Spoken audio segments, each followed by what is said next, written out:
Tuhan berkati kita. Nah, pagi ini saya akan kembali berbagi dengan saudara satu pengajaran firman Allah. Lanjutan kemarin, ini sesi yang ketiga saudara ya. Tentang kita belajar bagaimana perjalanan bangsa Israel menuju Kanaan. Ini seri yang ketiga. Kita tentu kembali baca ayatnya ya. Keluaran pasal 14 ayat 1 sampai dengan ayatnya yang keempat saudara ya. Saya baca ayat yang ke-1, saudara 2 nanti 4-nya sama-sama ya. Ayat 1 saya baca begini kata firman Allah. Berfirmanlah Tuhan kepada Musa demikian. Teruskan ayat yang kedua. Katakanlah kepada orang Israel supaya mereka balik kembali dan berkemah di depan Pihahirot antara Migdol dan laut, tepat di depan Baal Sefon. Berkemahlah kamu di tepi laut. Ayat yang ketiga dalam Keluaran pasal 14. Maka Fir'aun akan berkata tentang orang Israel, mereka telah sesat di negeri ini. Padang gurun telah mengurung mereka. Ayat yang keempat sama-sama kita baca 2 dan 3. Aku akan mengeraskan hati Fir'aun sehingga ia mengejar mereka. Dan terhadap Fir'aun dan seluruh pasukannya aku akan menyatakan kemuliaanku sehingga orang Mesir mengetahui bahwa akulah Tuhan. Lalu mereka berbuat demikian. Dalam sesi yang kemarin atau 2 hari yang lalu saya katakan pada saudara bahwa setiap orang termasuk kita pasti pernah menghadapi namanya masalah. Kalau saya boleh bertanya kepada Anda, siapa coba di antara saudara yang gak pernah menghadapi persoalan? Siapa di antara kita yang tidak pernah menghadapi namanya kesulitan hidup atau penderitaan? Saya pikir tidak ada. Meskipun saya pendeta hamba Tuhan, saya pun punya masalah sendiri, punya pergumulan hidup sendiri. Dan seringkali juga kita dalam menghadapi masalah itu membuat kita terjepit. Saya boleh tanya ulang, siapa coba di antara saudara tidak pernah selama hidup saudara dari dulu sampai sekarang di tahun 2023 Anda tidak pernah terjepit oleh masalah? Mungkin Anda boleh chatting sekarang, oh saya gak pernah terjepit oleh masalah. Menurut saya setiap kita barangkali pasti pernah hadapi masalah. Yang kedua, kita pasti pernah juga dong dalam menghadapi masalah itu kita betul-betul terjepit. Artinya kita gak berdaya, terjepit oleh kesulitan, terjepit oleh masalah. Itu betul-betul kita udah cari jalan, buntu jalannya. Pernah tidak saudara menghadapi masalah yang terjepit dan buntu, gak ada jalan keluar? Kalau itu adalah Anda orangnya, Anda boleh chatting sekarang. Saya pernah menghadapi masalah yang terjepit, tetapi Tuhan tetap menolong saya. Anda bisa mulai chatting sekarang juga. Karena saya yakin tidak ada orang gak pernah hadapi masalah. Bahkan saya yakin juga gak ada orang hidup selama ini tidak pernah menghadapi masalah yang terjepit. Kita pernah, saya pun pernah. Tapi selalu di situ kemuliaan Tuhan dan pertolongannya dinyatakan atas setiap kita. Kita kemarin belajar 2 hal. Ketika kita menghadapi masalah yang terjepit, ya. Yang pertama kita belajar bahwa memang Allah sengaja memimpin menuntun kita kadangkala masuk dalam tanda kutip dalam keadaan terjepit. Untuk apa? Tuhan bawa kita di Pihahirot yang membuat kita terjepit oleh masalah. Yang kedua kemarin kita belajar Tuhan mau lihat hati kita. Lihat poin ini kedua saudara ya. Geser kembali multimedia. Allah menguji kita dalam keadaan terjepit. Kemarin kita belajar ketika terjepit oleh masalah itu sesungguhnya kesempatan terbaik kita. Untuk apa? Menunjukkan kedalaman iman kita. Karena dari poin pertama kita sudah belajar Tuhan yang sengaja membawa kita di Pihahirot. Tuhan yang sengaja membawa kita dalam kondisi terjepit. Untuk apa? Tuhan pengen lihat kedalaman hati kita, berpegang pada janji Tuhan atau tidak, berpegang pada iman percaya kepada Tuhan atau tidak. Tuhan sedang melihat iman kita. Makanya ketika di padang gurun, ketika di Pihahirot kondisi terjepit, itu kesempatan terbaik buat kita. Untuk apa? Menunjukkan kedalaman iman kita. Aku tetap percaya kepadamu Tuhan. Aku tidak bimbang, tidak ragu. Meskipun aku terjepit oleh masalah. Itu penting loh. Percayalah bahwa masalah itu ujian buat kita. Untuk apa? Tuhan ingin menguji iman kita. Kualitas iman kita itu kelihatan setelah melewati ujian. Ayub pernah berkata, sekalipun ia menguji aku akan tetap tampil seperti emas yang murni. Emas murni itu lewat api, lewat ujian. Pagi ini saya mau beritahu kepada saudara, Tuhan juga pengen melihat iman saudara. Iman yang berkualitas itu lewat proses ujian, lewat proses terjepit. Jadi pagi ini kalau ada mengerti firman Allah poin 1, poin 2, tunjukkan iman saudara. Engkau yang mulai bimbang, engkau mulai ragu, engkau terjepit oleh masalah, engkau mulai lemah dan hancur imanmu, bangkit kembali iman saudara. Tunjukkan ke dalam imanmu kepada Tuhan. Saya mau bawa saudara pada poin yang ketiga. Poin ketiga itu adalah kita ketika menghadapi keadaan terjepit ini yang seringkali terjadi. Terkadang kita ini mengecewakan Allah, mengecewakan Tuhan ketika kita dalam keadaan terjepit. Contohnya adalah bangsa Israel yang adalah umat Allah. Mereka mengecewakan Tuhan. Mereka bukannya menunjukkan kedalaman iman, mereka ngomel-ngomel. Coba saya tunjukkan, ada 2 perkara ya yang kita mesti waspada. Sikap kita bisa mengecewakan Tuhan tanpa kita sadari. Saya baca ayatnya ya. Dalam Keluaran pasal 14, sekarang kita lihat ayat 10 sampai dengan ayat yang ke-12. Bahwa ketika kita dalam masalah yang menjepit kita, ternyata kita tidak bisa mengecewakan Tuhan. Terutama pesan ini penting ya buat saudara yang sedang mengalami masalah. Engkau merasa hari ini adalah aku orangnya itu pendeta, sedang terjepit oleh masalah.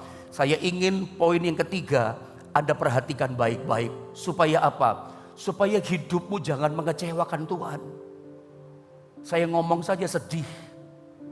Kalau melihat kehidupan kita ternyata mengecewakan Tuhan ketika kita diproses oleh masalah. Saya baca ini ayat ya. Keluaran pasal 14 ayat 10 sampai 12 dikatakan begini. Ketika Fir'aun telah dekat, orang Israel menoleh ke belakang. Namanya menoleh itu ke belakang saudara ya. Maka tampaklah orang Mesir, Fir'aun dan tentaranya bergerak menyusul mereka, semakin dekat gitu loh. Lalu ini yang terjadi, sangat ketakutanlah orang Israel. Dan mereka dikatakan apa? Berseru-seru kepada Tuhan. 11, dan mereka berkata kepada Musa di dalam ketakutan terjepit, apakah karena tidak ada kuburan di Mesir, maka engkau membawa kami untuk mati di padang gurun ini. Ini persungkutan ngomel loh, marah-marah ini. Apakah kami, perhatikan, apakah yang kau perbuat ini terhadap kami dengan membawa kami keluar dari Mesir? Mari sama-sama kita membacanya di ayat yang ke-12, 2 dan 3. Bukankah ini telah kami katakan kepadamu di Mesir? Janganlah mengganggu kami dan biarlah kami bekerja pada orang Mesir. Sebab lebih baik bagi kami untuk bekerja pada orang Mesir daripada mati di padang gurun ini. Kalau saya boleh ngomong ya, gimana sih orang umat Allah, orang Israel ini? Kok bisa mereka berkata, sebab lebih baik bagi kami untuk bekerja pada orang Mesir daripada mati di padang gurun ini. Kok bisa-bisanya ini umat Allah ngomongnya seperti ini? Lebih baik kami di Mesir daripada di padang gurun ini. Lebih enak kami di Mesir daripada di padang gurun ini. Mereka membandingkan. Kok bisa membandingkan? Kita kadang-kadang begitu loh saudara. Enakan dulu daripada sekarang. Padahal ketika mereka diperbudak di tanah Mesir, yang teriak-teriak minta tolong siapa? Ya orang Israel sendiri, ya umat Allah sendiri. Teriak-teriak minta tolong sama Tuhan. Nangis-nangis, kami tidak kuat lagi Tuhan hadapi penderitaan. Kami sengsara, kami miskin, kami menderita. Yang teriak sama Tuhan minta tolong itu mereka loh. Tuhan tolong mereka. Tuhan datang lewat Nabi Musa. Dikeluarkanlah mereka dari tanah Mesir. Doa mereka dikabulkan loh. Doa mereka dijawab, giliran ditolong, dikeluarkan dari tanah Mesir. Kok bisa ngomong begini? Lebih enak di Mesir daripada di padang gurun. Kadang-kadang kita begitu saudara ya. Membandingkan. Udah ditolong Tuhan, Kita berteriak minta tolong, Tuhan kasih jalan keluar. Kita berkata, enak kemarin daripada sekarang. Sekarang ngalami ini. Itu umat Allah. Dan jangan lupa, pengalaman seperti ini itu bisa terjadi pada kita. Kenapa mereka bisa berkata seperti itu? Bahkan bisa berkata begini mereka di ayat atasnya, ayat 11. Musa, apa tidak ada kuburan di tanah Mesir? Ya, lalu dikatakan, engkau membawa kami mati di padang gurun ini. Kenapa mereka ngomongnya mulutnya berkata seperti itu? Apa tidak ada kuburan di tanah Mesir? Engkau mau bikin kami dengan keluarga kami semua mati di padang gurun. Kok ngomong mati-mati padahal belum mati? Memang kita sama-sama tahu puncak klimaks dari masalah yang kita hadapi itu adalah maut atau kematian.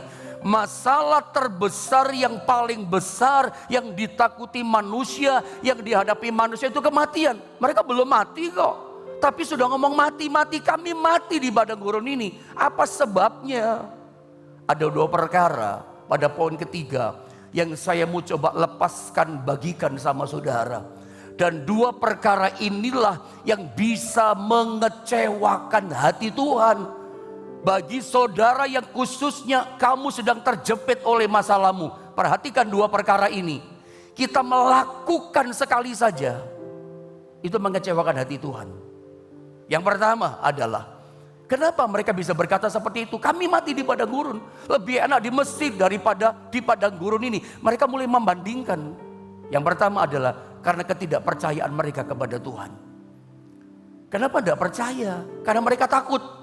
Kenapa mereka takut? Alkitab katakan ketika mereka menoleh ke belakang, mereka melihat Fir'aun dengan tentara Mesir itu bergerak semakin maju. Kalau Anda baca ayat sebelumnya, Fir'aun itu menyesal menyuruh bangsa Israel keluar dari tanah Mesir, dikejar lagi gitu loh.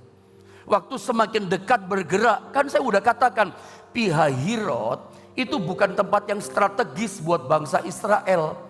Ini tempat yang tidak bagus, tempat yang tidak strategis, tidak nyaman gitu. Nanti kalau Mesir dengan tentaranya semakin dekat, mereka terjepit. Maju ada Laut Teberau.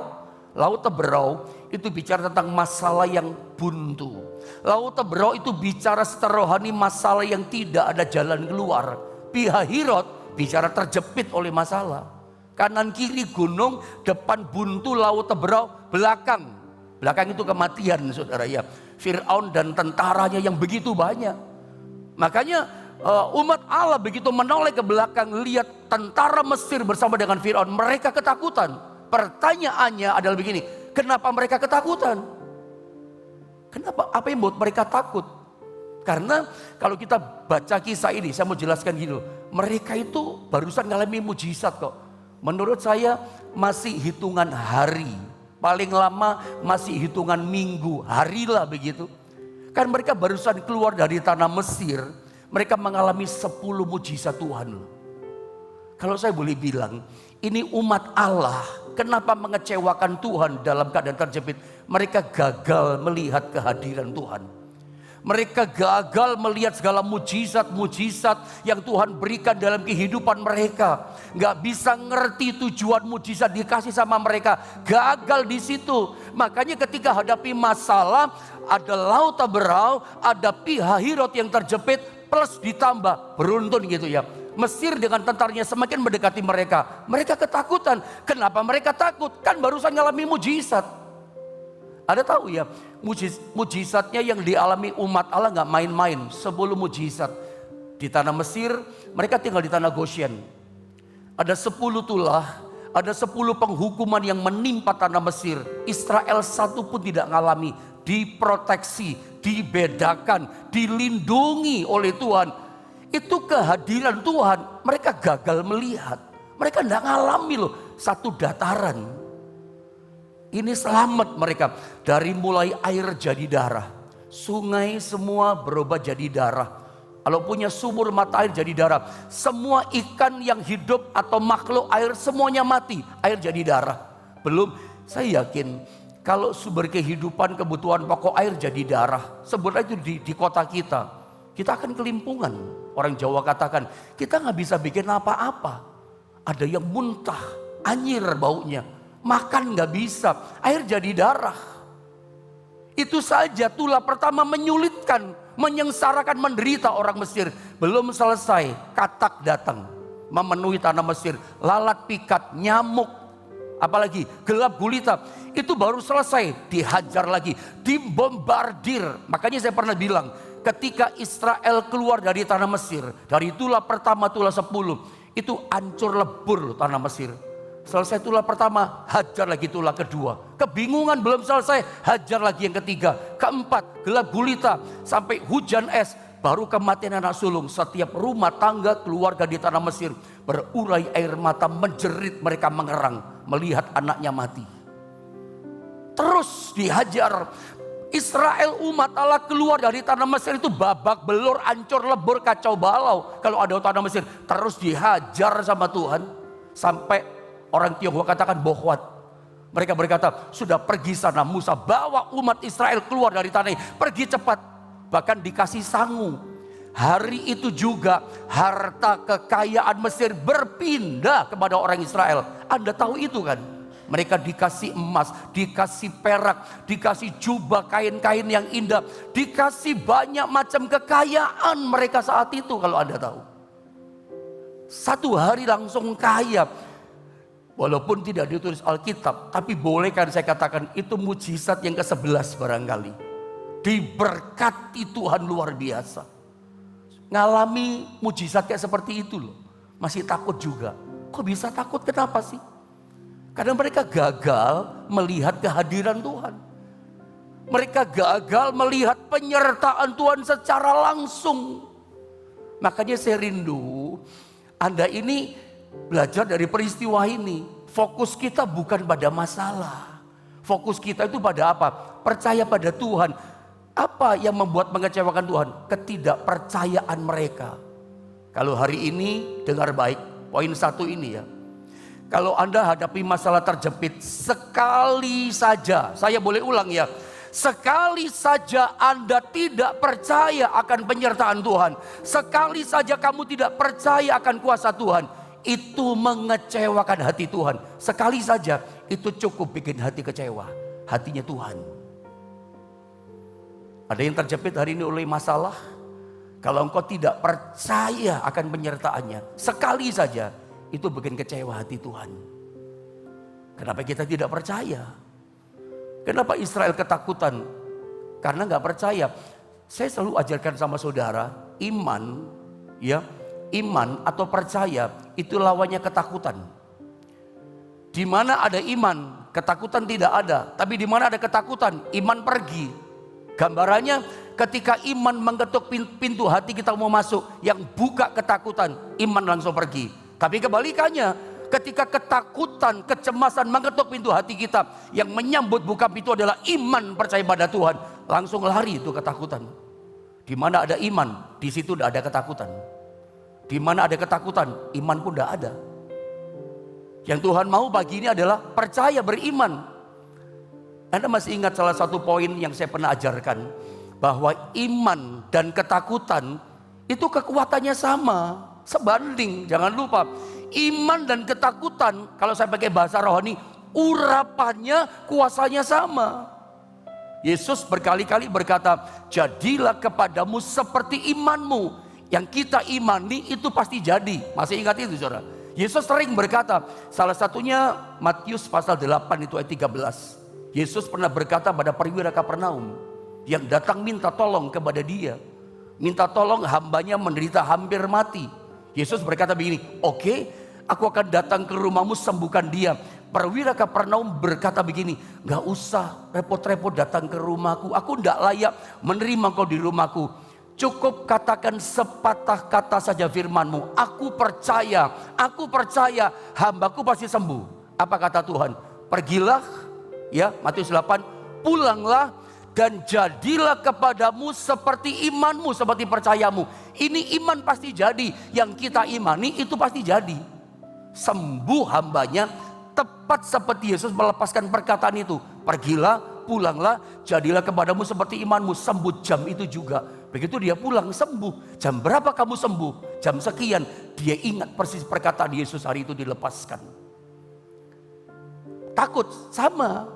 Kalau Anda pernah baca Ayub pasal 3, atau saya minta tolong multimedia ya, biar Anda paham ya. Kekuatannya sama. Ayub pasal 3 ayat 25 itu menerangkan kekuatan ketakutan sebanding dengan yang namanya percaya atau iman. Ayo sama-sama kita baca, lihat ayat ini ya. Pilih percaya, jangan pilih takut. Sama-sama kita baca Ayub pasal yang ketiga ayat 25. 1, 2, dan 3. Karena yang kutakutkan itulah yang menimpa aku, lihat, dan yang kucemaskan itulah yang mendatangi aku. Ada banyak orang penasaran kan, kok Ayub orang beribadah, dia saleh, dia jujur, takut akan Allah, menjauhi kejahatan, kok ngalami musibah seberat itu sih? Kok datang masalah bertubi-tubi beruntun seperti itu sih? Ayub membuka satu rahasia. Kenapa dia mengalami rentetan masalah? Di ayat ini Ayub ungkapkan bahwa karena yang kutakutkan itulah yang menimpa aku. Dan yang kucemaskan, kutakutkan juga, itu malah mendatangi aku. Yang kita takutkan malah datang. Yang kita takutkan itu yang jadi menimpa kita. Sama dengan iman kan? Jadilah kepadamu seperti imanmu. Ternyata yang kita takutkan itu juga menimpa jadi sama kita. Urapannya sama, kekuatannya sama. Tetapi iman ketakutan berlawanan. Radar rohani kita jangan mengarah kepada ketakutan. Pagi ini juga Anda mesti mengarah kepada percaya kepada Tuhan. Karena apa yang kamu percaya itu yang jadi atas hidup saudara. Maka hari ini percaya kepada Tuhan. Ada banyak contoh di Alkitab. Daniel itu pernah diancam gua singa. Dia tidak ada takutnya. Karena dia fokusnya bukan kepada gua singanya, fokusnya tetap berpegang kepada janji Tuhan. Ingat bagian akhir pada ini saudara, poin pertama ini. Sekali saja Anda tidak percaya dalam kondisi terjepit, itu membuat hati Tuhan kecewa. Ada yang bimbang hari ini, nggak boleh takut dengan masalahmu. Itu bikin Tuhan kecewa loh. Bangkitkan imanmu. Yang kedua, saya mau tunjukkan sama saudara. Yang bikin Tuhan kecewa itu apa? Persungutan kita, gerutunya kita. Di mana kita tahu umat Israel menggerutu. Mereka berkata gini, kan kami bilang lebih baik kami di Mesir. Di padang gurun ini nggak enak. Apa nggak ada kuburan di tanah Mesir, Musa? Engkau mau membawa kami mati di padang gurun ini? Ini persungutan loh. Ini omelan. Yang kedua ini persungutan, ini juga membuat hati Tuhan itu kecewa. Lebih baik kita perbanyak ucapan syukur. Ya, seperti contoh saya barusan kasih sama saudara Daniel, termasuk Sadrak Mesak Abednego, ketika mereka menghadapi kondisi terjepit ancaman gua singa, itu terjepit loh gua singa. Sama dengan dapur api yang dipanaskan 7 kali lebih panas, yang mengangkat saja mati kena hawa panas. Tetapi 3 orang Sadrak Mesak Abednego belum mereka selamat. Kenapa? Mereka tidak ada omelan, tidak ada persungutan saudara. Mereka tetap bersyukur. Di mana mereka bersyukur? Tetap berdoa kepada Allah yang memuji Tuhan. Seperti yang biasa dilakukannya 1 hari 3 kali Daniel. Bagaimana dengan Sadrak Mesak Abednego? Dia ngomong sama raja begini. Kami tahu, kami tetap tidak mau menyembah patung yang Tuhan kudirikan. Kami tetap percaya kepada Tuhan Allah kami sanggup menolong kami. Bahkan seandainya Tuhan Allah kami tidak nolong kami, diizinkan masuk dalam dapur api, kami tetap tidak mau menyembah patung yang Tuhan kudirikan. Kami tetap sepakat menyembah Tuhan Allah kami. Itu bentuk ucapan syukur loh. Aku tetap percaya kepadamu Tuhan, meskipun aku sedang terjepit oleh masalah. Mungkin masalah keuangan, mungkin masalah yang dihadapi anak-anakmu, kau sebagai mama, sebagai papa, pengen menolong. Tapi terjepit, Anda gak bisa bikin apa-apa. Atau tubuhmu yang hari ini dulu sehat, sekarang kondisi sakit. Jangan ngomong gini, enakan tahun kemarin aku sehat, sekarang aku sakit. Apakah sekarang walaupun dalam kondisi sakit, tubuh kita Anda berkata itu tidak baik?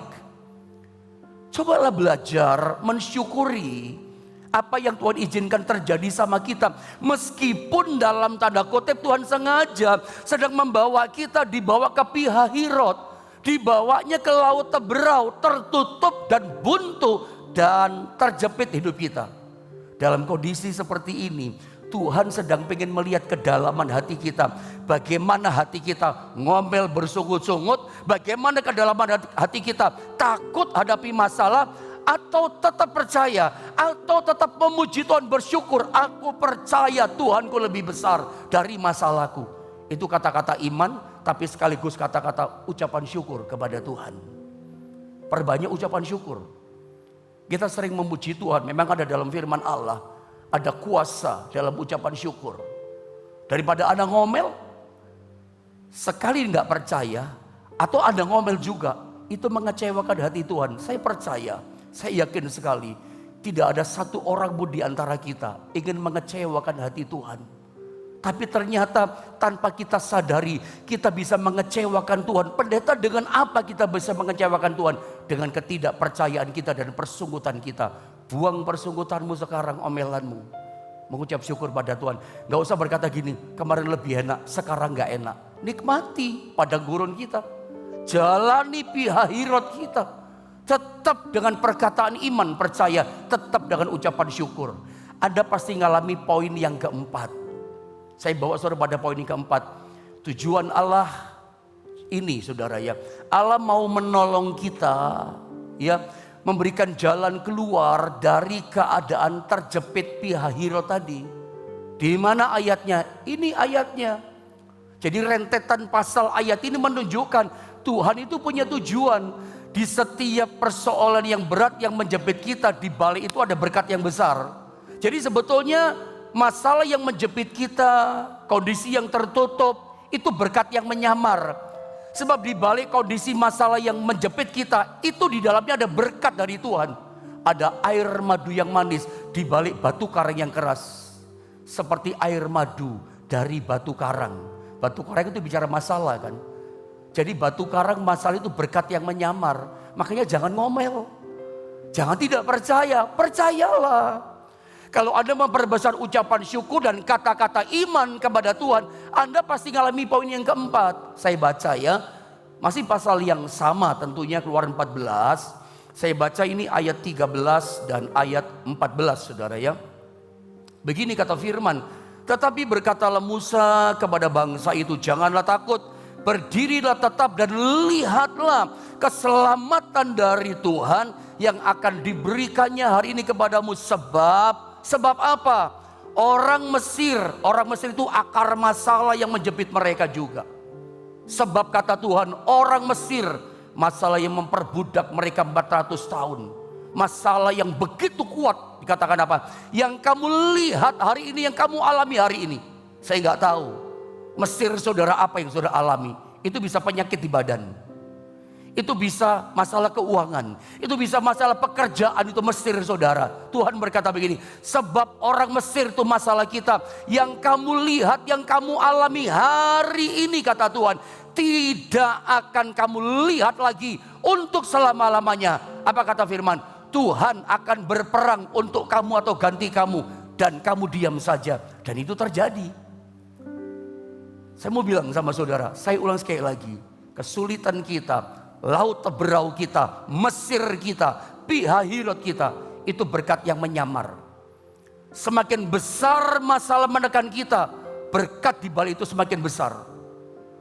Saya pernah bilang, kalau Anda bertanya kepada Daud, dia diwawancara, Raja Daud, kalau Anda mau bersyukur, yang pertama kepada siapa? Yang kedua kepada siapa? Dia pasti berkata, yang pertama saya bersyukur, berterima kasih kepada Tuhan, kekuatan dalam hidupku. Yang kedua kepada siapa? Kepada Goliat. Loh, Goliat kan musuhnya. Kalau nggak ada Goliat dia nggak jadi raja. Kalau nggak ada Goliat nggak ada orang kenal siapa Daud. Kalau nggak ada Goliat, Daud tidak pernah mengalami promosi. Di balik Goliat itu ada berkat yang besar. Goliat itu raksasa. Saul nggak bisa kalahkan, semua prajurit pahlawan Israel kalah sama Goliat. Daud yang bisa menang. Semakin besar masalah, di balik itu berkatnya pun semakin besar. Saya yakin kalau Anda ngerti cara kerja Tuhan ini, Anda gak akan ngomel. Setiap persunggutan itu kecewakan hati Tuhan. Perbesar ucapan syukurmu dan imanmu. Karena ternyata semua masalah yang Tuhan izinkan, mau pihahirot, mau Mesir, Alkitab berkata, masalahmu Mesirmu itu kamu gak lihat lagi sekarang. Kenapa? Tuhan berperang ganti kita. Musa berkata, Tuhan yang berperang ganti kamu. Dan betul, ketika Musa angkat tongkat dipukul laut terbelah, terbelah jadi dua. Mereka jalan selamat dan mereka melihat itu Mesir dan tentaranya Fir'aun itu udah di tengah laut. Musa turunkan tongkatnya, tertutup itu laut terbelah. Dan semua orang Mesir itu mereka tidak lihat lagi. Firman Tuhan itu kalau berjanji pada kita semuanya pasti digenapi. Tidak ada yang tidak digenapi. Begitu Tuhan baru ngomong lewat firman-Nya, itu Mesir terkubur di laut. Mereka tidak lihat lagi. Saya percaya kalau ada ucapan syukur, kalau tetap ada iman percaya pada Tuhan, sakitmu kamu tidak akan lihat lagi, kamu jadi sembuh. Persoalanmu kamu tidak lihat lagi, Tuhan yang berperang ganti kamu. Engkau mengalami kemenangan, diganti berkat, diganti mujizat. Selalu ada pertolongan. Saya pernah mendengar sebuah kesaksian dari sebuah gereja yang ada di kota kecil namanya Pangandaran. Pangandaran daerah laut, daerah pantai. Gereja ini satu kali punya masalah, sudah lama sih bertetangga dengan orang di sebelahnya. Tapi lama-lama jemaat banyak, tetangga terganggu. Begitu ibadah puter lagu dangdut keras-keras, ibadah terganggu. Disetel pada waktu dengar firman, keras-kerasin. Orang dengar firman gak fokus, dengarnya lagu dangdut saudara ya. Dan satu kali halamannya tetangga terganggu, makin banyak mobil masuk, kendaraan masuk, dipagar sama dia. Sehingga jalannya jadi sempit masuk ke jalan gereja. Memang itu halamannya dia sih gak salah. Tapi orang jadi sungkan mau ke gereja, mobil gak bisa masuk, motor masih bisa. Itu mau dimatikan jalan pelan-pelan, marah sih bapak ini yang punya rumah. Majelis pengurus gereja berunding sama pendetanya, tujuannya mau membeli tanah sebagian untuk jalan masuk akses gereja. Tapi ternyata marah sih bapak ini. Kenapa saya harus jual rumah? Ketika pendeta sama majelis datang, gereja yang jual rumah katanya sambil marah-marah. Mediasi gak bisa, mereka pulang. Tapi tetap berusaha ada pendekatan, tetap gak mau dijual. Mereka habis jalan, pendeta dan jemaat dan majelis. Mereka doa puasa, minta tolong sama Tuhan. Saat gak ada jalan, jalannya dari Tuhan. Ketika mereka doa puasa, ini cuma cerita saudara ya. Tapi cerita beneran maksud saya. Satu malam, istri si bapak yang marah-marah gak suka sama gereja di situ, itu mimpinya aneh. Dia didatangi seorang kakek yang jubah putih panjang, jenggot panjang, itu datang kejar dia. Si istri yang bapak yang marah dicekek lehernya, jual tanah itu, jual tanah itu. Anda jangan tanya, Pak, apa jubah putih Tuhan Yesus? Bukan saudara ya, itu mencekek-cekek saudara ya. Ya pokoknya mimpinya begitu, ya arahnya ke situ gitu, dicekek. Begitu dia ketakutan, keringat dingin, lemas, si ibu langsung bangunkan suaminya, bangun pak, jual tanah itu sama gereja. Karena dia ketakutan sama yang kakek yang panjang jubah dan janggutnya panjang, jual sama gereja. Dia cerita begini-begini, akhirnya si suami gak marah lagi, dia cari pendeta. Dia berkata, oke lah pak pendeta, tanah yang sebagian di sebelah saya jual untuk gereja. Bapak mau berapa? Dijual murah, tadinya mahal gak mau saudara ya. Ya bahkan memang gak dijual, sekarang dijual murah. Pendeta berkata, aduh pak maaf terlambat pak. Loh apa gereja udah beli lahan tanah yang baru? Tidak pak. Uang yang tadinya kami mau beli untuk tanahnya bapak, sebagian untuk akses gereja masuk, sudah kami belikan alat-alat musik pak. Kami sekarang gak punya dana, gereja gak punya uang, kosong pak. Bingung sih bapak ini, ya sudah gak apa-apa, dicicil saja bapak maunya berapa, dijual murah plus nyicil saudara. Anda lihat ya, dari cerita ini yang betul-betul terjadi. Pertolongan Tuhan itu kalau berperang ganti kita itu luar biasa. Hari ini yang penting gini, kuatkan iman dan ucapan syukur. Maka Anda akan melihat kekuatan kemenangan besar dari Tuhan terjadi sama saudara. Ingat, jangan sampai engkau gagal melihat kehadiran Tuhan menyertai kehidupan saudara. Mari saya mau berdoa buat setiap saudara pagi ini ya.